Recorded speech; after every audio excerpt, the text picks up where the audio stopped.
In a bid to foster participatory democracy and further development in the state, members of the Lagos State House of Assembly have met with their constituents.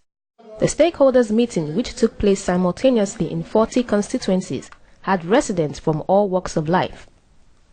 The event was tagged Environmental Challenges, Community Engagement to Facilitate Lasting Solution.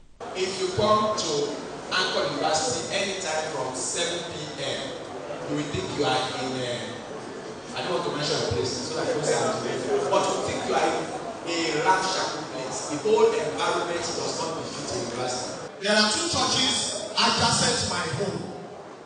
Two, side by side. You can imagine out of 7 days a week, come and 5 days, it's a service. Then the jobless, the very jobless amongst whoever, the youth I would say, will get up as early as 6 a.m.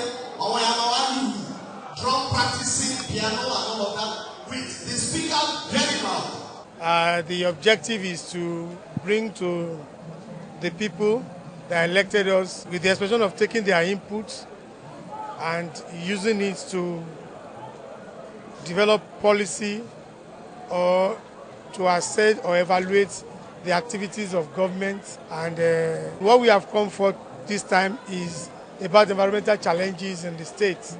Refuse disposal, refuse collection, refuse disposal, block drainages and the rest of it, the causes and how the community could help in solving these problems.